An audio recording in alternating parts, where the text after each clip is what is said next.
And we're live. Welcome to the Rican Show. And today I have Simon Esler. He's a filmmaker, and he's releasing a movie. He just released a movie called "Cut: The Daughters of the West," where he goes into topic about this whole craze. Um, and Simon, I'll let you say a little more about yourself, so like that the audience gets to know who you are. Right on. Well, thank you for having me on the show. I've been a content creator for a long time now. I actually started initially in theater many years ago, and it was the conditions of the lockdowns that forced me to go sort of all in as a content creator and to decide to make that my main career path. And so for years now, I've been researching a lot of things that are often hidden, secretive, occulted. Actually, before I produced Cut, I actually made a docu-series called Superorganism on the war on the family unit. And that's what actually got me into researching gender ideology, because when I was researching the war on the family, I came to discover that one of the main things that's attacking children is gender ideology. And so I did a whole bunch of research on that didn't end up making it into my docuseries Superorganism. And the carry through was that I actually developed quite a fascination with what seemed to be a warfare operation targeting children. And so I ended up researching that for quite a long time. And I started making Cut about 7 months ago. And now we're at this point where, the film is finished, and I've been putting it out there really in an attempt to save girls. Uh, And, I, I say I you know, appreciate it.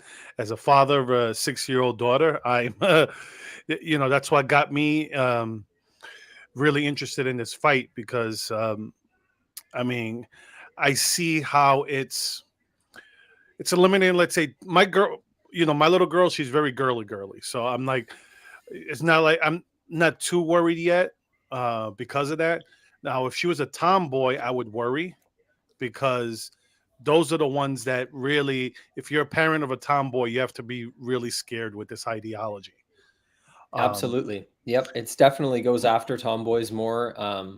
This is actually one of the reasons why the gay and lesbian community has actually been speaking out against this a lot, because it's actually, they're transing a lot of people that would just be gay and lesbian adults yeah, in the end. Right. So it's actually yeah, no, pretty I mean, homophobic. I've had, I've had multiple members of Gays Against Groomers on my show. I had Mario Presents. I've had Nice. Magay, Yep. Rachel. I've Great. also I had Buck Angel, and I had Oh, right on. Laura. What's her? Um, Laura Myers World, something. Forget. Oh yes, yes. I think I'm going live with Laura on Instagram later this week. Oh yeah, Yeah, they're she's great. all really great, very outspoken. Hmm. They're all really good people because they all articulate what's going on in a way that kind of blows up the narrative that's out there. And it's funny. I was actually talking to Buck Angel today because a new study was just released. Uh, there's a group called Parents with Inconvenient Truths About Trans Kids, and they actually got together the funding to use AI to research the trending conversations about kids transitioning Hmm. online and what impact each side is having. So the activists who are pushing for medical transition for kids versus detransitioners and people who are speaking out against it. And the AI actually picked up Buck Angel as one of the top influencers in the whole debate. Oh yeah, he's great. I mean, I Yeah. had him on. I mean, it's just common sense. I mean, what I hate what's going on with it, and like my brother-in-law is like straight up like communist. He doesn't say he is, but he's straight up like socialist. And it's him and I agree, and there's the one thing we agree on is that this shouldn't be a left-right issue. Yeah. This should be something that you know when it comes to kids, just leave the kids out of this. Let the kids enjoy their innocence. Let the kids grow up. Let them be who they're going to be. If they're going to be trans, what's the there's no improvement in their life if we trans them at 10 versus 18 when they're an adult.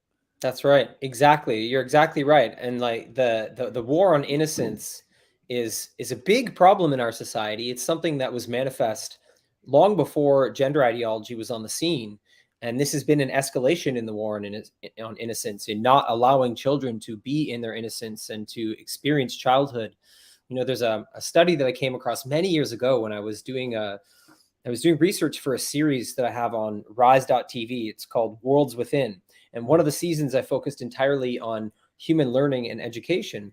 And I found this study, it was actually a TED Talk, and this guy's research is all about how the amount of play for children in the world has been on decline for decades. And so the actual opportunities for children to just have free play have been disappearing from our society. So where, like, decades ago, kids would just, they'd be free to just run off and play. They'd be done school and their parents would just let them go play, whatever. Yeah. This is actually disappearing, and parents they're organizing their children's lives so intensely that free play is becoming extinct. And so you have that as the conditions that were going on before gender ideology. And then this comes in, and all of a sudden the kids are being told that they know who they are. They have their whole life path, their sexuality figured out, and it's robbing them of so much. It's really quite tragic. Yeah, no, I mean, I see it all the time, organizing play dates and, too much structure with a kid's time. I'm like, I just take my kid to the park and that's it. It's, That's right. y- That's right. let her play in the front yard or in the backyard. You know, I mean, I have to do it supervised just because there's wild animals where I live. So, Yeah. yeah, I live Yeah. out in the country. So, there's Oh, beautiful. bears, there's, Wow. mountain lions. So, I got to be careful. Absolutely. Oh, it's a beautiful place for kids to play, though. That's amazing. We're an unschooling family, so our kids they've never even been inside of a public school, and we're big into free play. Like, we know that the first 7 to 8 years of life, free dramatic play is actually one of the primary ways that children's brains develop.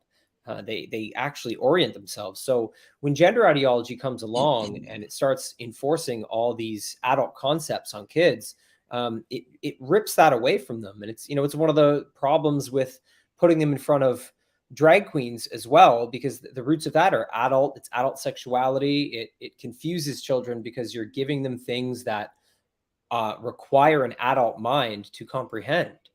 And so this is a big reason why I've been working closely with Mom Army and helping to start Dad Army, because one of Mhm. the major missions that we have is to end the war on innocence. I mean, I've been to drag shows as an adult, and it's entertaining. I'm not going to sit here and go, okay, it's boring or anything like that. It's they're lively, their music, like this is what I always tell people. Would you take your kids to like a burlesque show? Would you take your kids to, a strip club that, has covering nipples and, and a bikini bottom? Are you going to take your kids to that type of show? No, you're not. That's what you see in a drag show. Yep. Exactly. This whole notion of adult sexuality spilling into public spaces has become an issue in a much broader way. I'm living in Toronto, and the culture here, that's become very, very overt. We've actually had numerous problems with it raising our children in Toronto, because there's a lot of like gay pride culture here. It's like one of the biggest gay pride cities in the world. So when they do pride Oh. in the summer, it's like Pride Month. It goes like Yeah, more it's than that. funny that you say that because it just so happened the one time I did go to Toronto was Pride Week. Yes, it's big And deal here. It's a and I big deal stood in here. the what was it, the beaches area? I think that's where it's called. Beautiful. Uh Yeah, the beaches. Yeah. the Yeah. beaches area, and it was I found a nice deal in a hotel there. I stood there, and uh to this day it's one of the cleanest cities and it was during a sanitation strike. I think this was 2008, Wow. and Hey. it was everybody put their trash in the trash was overflowing, but the streets were clean. And I was like, I mean, I'm from New York, so to see that Yeah. was astounding. Even during the middle of a sanitation strike, the city was super clean. Yeah, and it's impressive. It's true, because Pride is busy. Like, everything is Oh yeah. sold out during Pride here, right? It's a big deal. So it's, that the culture around pride, is something that I think has been infiltrated because it does have a valid history, right? Like a lot of this started in Toronto because there were actual police raids on bathhouses where gay people were abused and they were wrong. They were treated very poorly. They were arrested for no reason. So there is Hmm. this history of the gay community standing up for their rights here, and so it is an important part of our history. And yet at the same time, it's been used to create this excuse to bring adult sexuality into public spaces with no regard for children's innocence. And we've had to confront this numerous times. Like there was a local bar here who they were advertising for Dyke Night at their bar, and they put a poster up in the subway system, and it was just open pornography. I mean, it was like full penetration open pornography advertising this, and my Oh, wow. seven-year-old son saw it. And so I reached out to this bar and basically called them out on it and said, what are you doing? Why would you ever put a poster that graphic up in a public space? And their whole excuse was, the gay community is so oppressed and all these things. And a lot of people, they're good-hearted, they're not ill-intentioned people, but they're caught up in the way this narrative has been spun, to the extent that they actually forget about the existence of a child in their community. And that's what had happened with this bar. They were so caught up in what they saw as freeing their oppressed sexuality that they were willing to put open pornography up in the subway system. And so, this is it's created this broader issue where a community that was genuinely oppressed has been given a sort of false narrative, and a lot of them have bought into it and now are willfully putting their sexuality into public spaces, and it's hurting children. And now we see a great escalation of this phenomenon with the drag shows and with introducing children to gender ideology and saying that they know that that they're trans early on. All of this is thematically tied together, and I think it's important to have voices like Gays Against Groomers, because they're setting the record straight that this is really Mhm. not representative of that community, even though the oppression of that community has been historically very real. And it's important that people sort out the nuance. And I think what the nuance they're seeing is that this whole push on sexualizing children is actually creating a backlash for their community. It's like people, you put like they want to, they want to restrict drag shows. Well, you know what? It wouldn't need restriction if you weren't allowing kids inside. Yes, exactly. And it's like, so the backlash there is like, okay, you say you're losing rights, but you're losing rights because of, you're, infringing on the rights of parents of for their children not to see this. And for the life of me, I do not understand how parents could take their kids to this stuff, giving them dollar bills to give to the drag queens. Yeah. I think this gets into the seriousness of what we're up against. And, from my research, we're up against a very intentional form of warfare, something that's known as fifth generation warfare. Hmm. And this is a modern kind of warfare that is embedded into everyday life. It's warfare that is meant to be covert. It's warfare that is designed so that the people being targeted are not aware, number one, that they're even in a war, and number two, that Hmm. they're being attacked. And so you have this very subversive, covert form of warfare being waged, and it has infiltrated the left wing of politics, but is not necessarily representative of all left wing people. No. And so it gets tricky. There is a push, in fact, I would say, as part of this warfare, to make it seem like you said, like this left wing versus right wing issue. And the push to do that is to try to antagonize people into polarizing more politically, so they turn against each other. And Mhm. no one really pays attention to the fact that this is being pushed by apolitical entities in our society that actually benefit greatly if we hate and fight each other. And that causes us to not really protect the children. So what we're up against here needs to be called out as warfare, so that you can shake hands with your political opponent, like you're talking about with your brother, Mhm. and there can be collaboration. And I think networks, apolitical networks, are one of the strongest ways to fight back. And that's one of the main reasons I made this film. So I was researching this issue, and I was seeing how the political narrative was consuming people's attention and understanding, and it was stopping effective action from being taken through collaboration across the political divide. And so as I researched the issue more, I started to find aspects of this sort of social engineering condition that has been created. And what I found was apolitical in nature.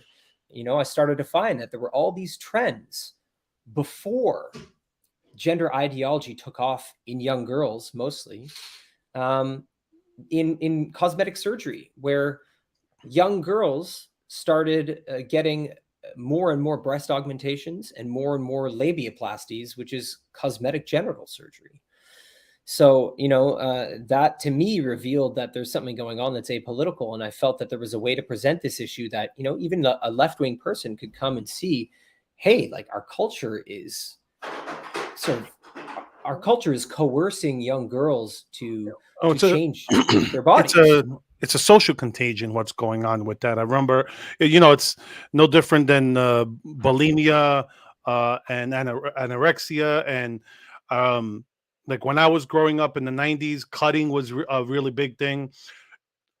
But I was gonna say, talking about your film, I want to show the audience your trailer, so like that they could go and go to your website and check it out, and maybe what is it? You could rent the film or buy the film, right? That's right. Yeah, On Vimeo. that's right. It's on pre-order right now, Mhm. and we have the premiere will be on April 15th. Okay. Let's see. In August of 2022, obstetrics and gynecology. Oh, wait a minute. Sorry. Why is it not showing? Okay, hold on.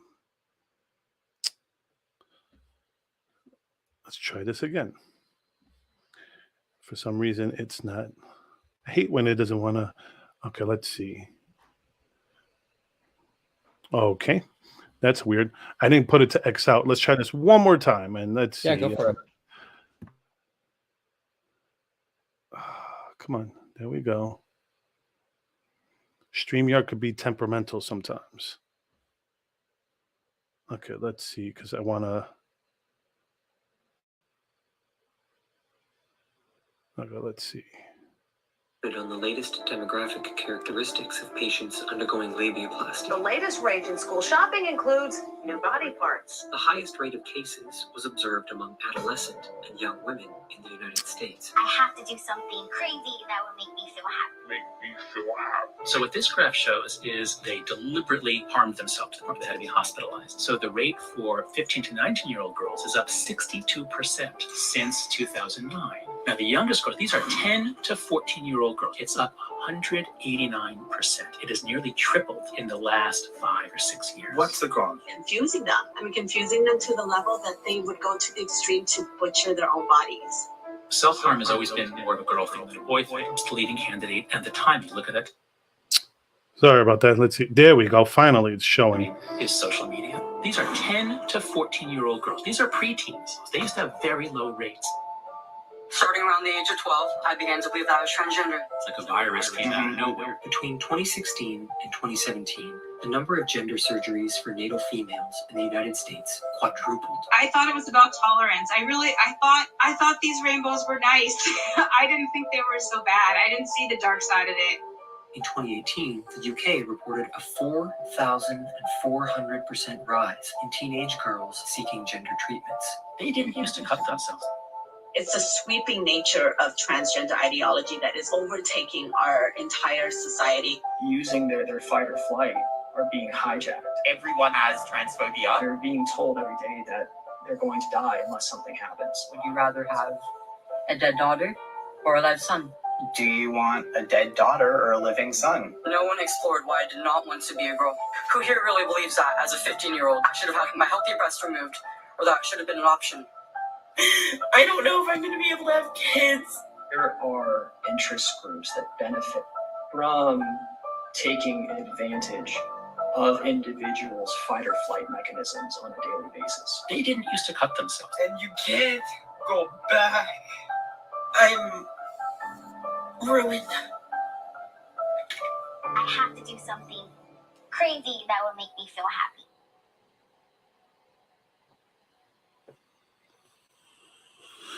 And I mean, that's really that's really scary. The whole thing. I got to do something that makes me happy, and that's Yeah. Yeah, um you know what? I mean, that finding that clip actually was pretty shocking to me. That was from a newscast that was doing a story on the rise in teen girls getting cosmetic surgery during high school. And so when they say the latest fad is new body parts, that's in the same video as this girl saying, I have to do something crazy that will make me happy. And what's creepy about this, and very telling in terms of what I'm presenting in my film, was that that was a news story where this was presented as just the latest news. It wasn't even critical of it. It was just, here's the latest fad, teen girls getting new body parts at school. And you could see it's very indicative of how this was being presented to girls and to society, where it was being normalized. It was just covered in the news. And I think the fact that years and years before gender ideology exploded, that kind of cultural normalization was going on is very important for us to understand. And that's what makes a lot of this apolitical. That a lot of these norms had nothing to do with politics. We have this huge foundation of messaging telling girls that their bodies are obstacles to who they really are. And that's a very dangerous message that we've been sending for a long time. And so that's why the film is an invitation to both left and right-wing people to say, look at what we've been normalizing for decades. So we don't even have to just look at gender ideology. It was born out of norms that were apolitical. So, that's what I'm trying to do with this, break people into a new awareness that doesn't require a political narrative to even assess. Someone here brought up a good point. One of my viewers said homeschooling rates are rising for this reason. It's disturbing. And I know I have a friend who I think it was a first grader or something. I think it was first grade, where they started talking about pronouns in first grade. And immediately the parents took out their child and was like, okay, you know what? We're going to struggle, but I rather homeschool my kids than them learn this. Absolutely. We're lucky to have made the choice to do homeschooling and unschooling from the beginning. But I will admit, it is a struggle. It is hard. It's hard to balance, work and kids. At the same time, it has proven itself a million times over to be the correct way and to be, what is safest for our kids. And, I'll say also that it's given us the benefit of connecting with a really beautiful homeschool community here in Toronto and forming this network of like-minded people who understand what's going on. Some of the families that we connected with as our homeschool community has grown were families that were originally in the public schooling system. And the same thing happened. They started to notice what was being given to their kids at school, and they took them out and made the choice to homeschool. And that's how we ended up connecting with them. And I would say that, parents who are concerned, one of the best things that you can do is try to make the choice to homeschool, because the public schools are absolutely saturated with gender ideology at this point.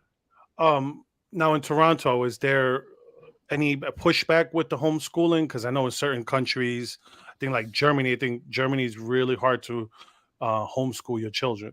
It's actually here, at least in this area of Canada, in Ontario, it's one of the best places to be. There is no pushback at all. We are 100% free to educate our children exactly how we choose.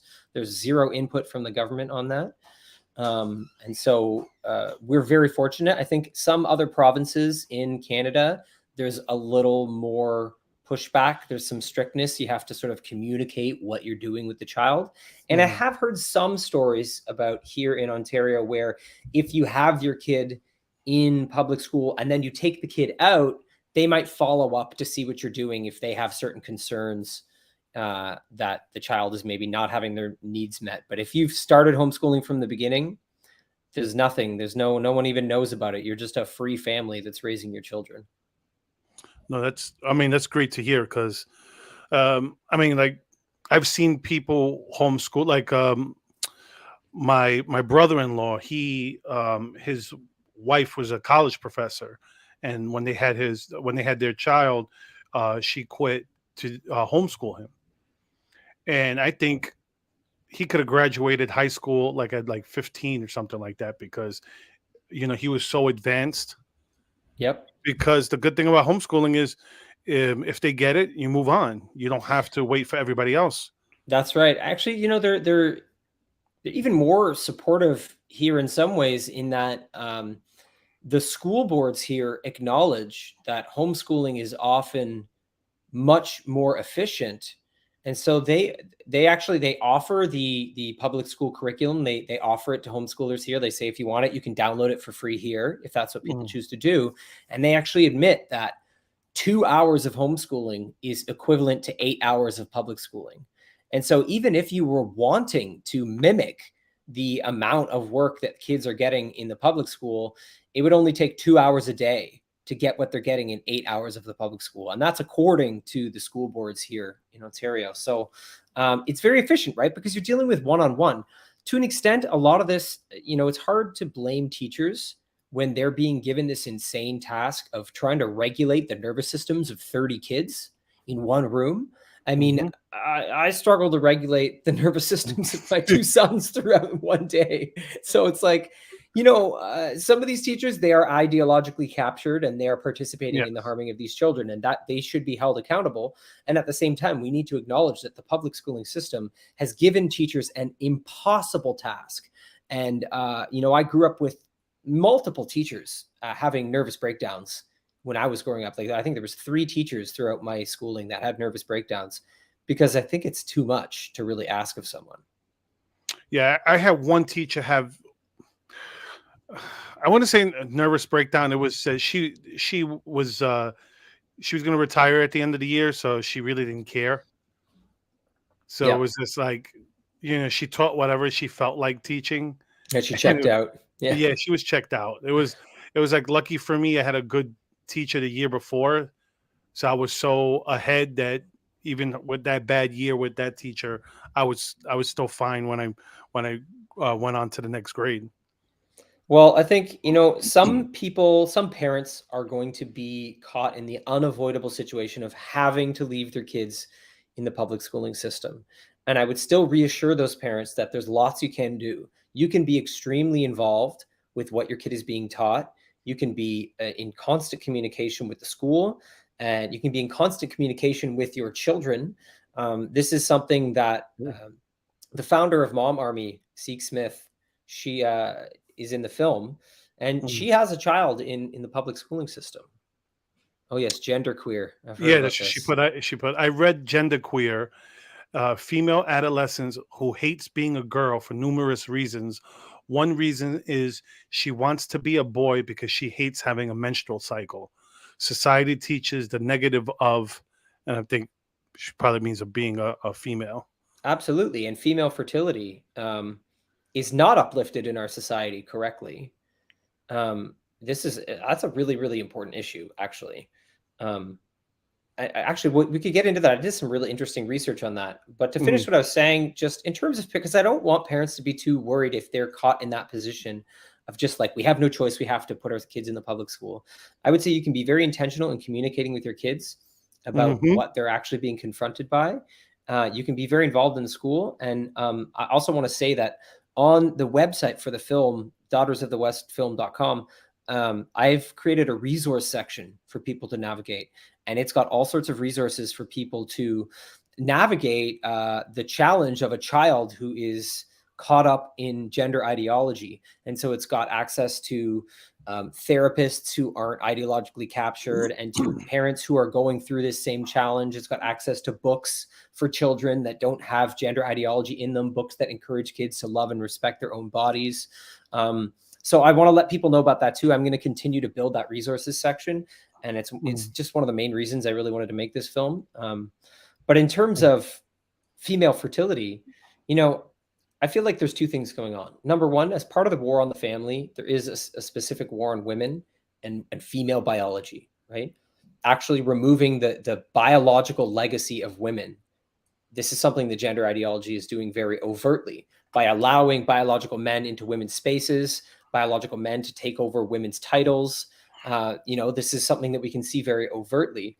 But the other thing that I will point out is that I don't think that even before there was gender ideology, we were correctly honoring women's biological legacy, the role that they play in our society. I don't think we've really ever properly honored it.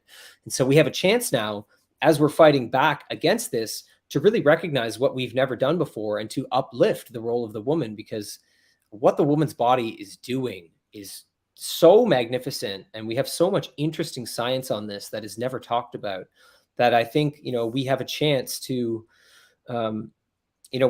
celebrate women in a new way, and that can be part of us fighting back. That can be the warfare that we're waging. I think it's a great way to go, but I think the problem is you have fifth wave feminism that basically it's like they're part of this whole thing, that they want to no difference between the sexes, and it's ridiculous. There's a reason why women weren't allowed to fight in wars, to be in the front line. It wasn't a sexist thing. It was the value that we place on women. Yes, absolutely. It's funny. I talk to my kids about this all the time, that men and women are both extremely strong, but we just have different strengths. Yes. Women, to be able to birth a child, the strength that takes, the strength not just of body, but the strength of mind, is unfathomable. I mean, it's really quite incredible. We had home births for both of our children, and I was very involved in that process. And it's something that is burned into my mind and my body forever. It's so magnificent. But I started to do some digging into the science of what's really going on in a family unit when a woman is pregnant. And again, this is something, like you said, that feminism has completely missed, because it got caught up in this push to get women out of the house. So, for example, when a woman is pregnant, her body basically begins to emit like a biofield.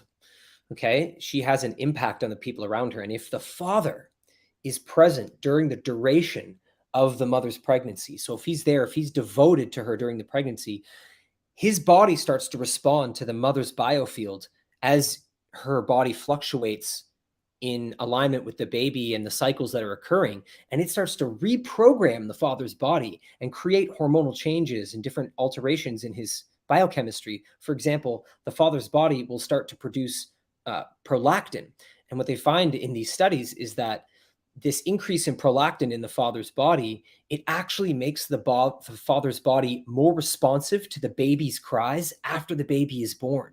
And so you actually have the mother's body preparing the father for his relationship with the child. Like, his relationship with the child begins through the mother's body. She kind of acts like a bridge between him and the child. But that happens through devotion. And it's the power of the mother's biology that is actually connecting the father and the child, so that when the child is born, they already have like a biochemical bond forming.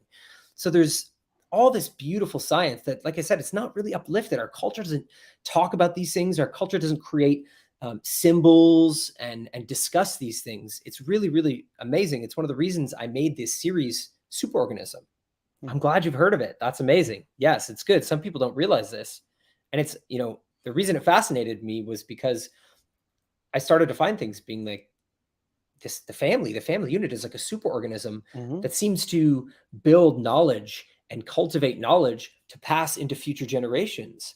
And so I started digging, and I found so much biology that is actually based on family devotion and the family cultivation of wisdom and knowledge. And when you put all of this together, you see that the family is this incredible superorganism that does this. And you also see why the family was such a big threat to some of the groups that, they want to degrade our society towards a new world order. And the family stands in the way of that. And I think us celebrating the family, again, this is a form of warfare, and it's very important. Have you heard of the Four Olds? Mm-mm. It's what Mao did during the Communist Revolution in the 60s. Okay, go on. So the Four Olds is, he wants to get rid of what? Okay, I want to give you the exact by now and have it memorized, but Four Olds. It's This is what I always tell people this because I think this is what's going on. I think this is what we're living through in the West. Is we're living through the color revolution of the 1950s in Yes. China. I think that's what's going on. And he goes, the four olds are here it goes. Old customs, old cultures, old habits, old ideas. Yes. And Yes. that's what's, when I first read this, I was like, that's what's going on right now. Yep. That's what they're 100%. trying to do. Yep, we are dealing with like different forms of communist warfare that definitely have their origins. A lot of the origins in China. I actually wrote a film about this phenomenon called Vague Rules, and in fact, one of the perks of pre-ordering Daughters of the West is I'm going to be giving people free screenings of this film Vague Rules, because what I actually found was that one of the oldest techniques of communist warfare that unfolded in China during that revolution was vague rules, was actually giving the people rules and laws that were so vague that a particular kind of chaos ensued. And what happened is that when you had Mao basically saying, I need you to stop the revolutionaries. And he wouldn't say what a revolutionary was. He wouldn't define it. And because he was a tyrannical person, you actually had this phenomenon where people start to scramble to be the one who kills the most revolutionaries to try to get up in the ladder. And so the phenomenon of vague rules actually causes humans to become more extreme in their behavior. And we saw this, in fact, during COVID. You saw this response. The rules were very vague, where it was like masking, like taking it off in the restaurant, putting it back on. And it was like the rules didn't quite make sense. There was a lot of, vagueness to it. And it caused a particular kind of chaos where some people in society, they went very far. They went very extreme. And this is true of the history of China. When this occurred, they actually got to the point where people were begging Mao for the ability to kill people without his explicit permission. They were saying, please let us kill more people without having to come to you. We want to be able to do that. And it's this extreme kind of psychological phenomenon. So I wrote this film, Vague Rules, and collaborated with a filmmaker named Adam Riva, who runs dauntlessdialogue.com. And so if people pre-ordered Cut, you actually get access right away to see Vague Rules. And I'm also running an NFT series through an NFT artist label that I work with.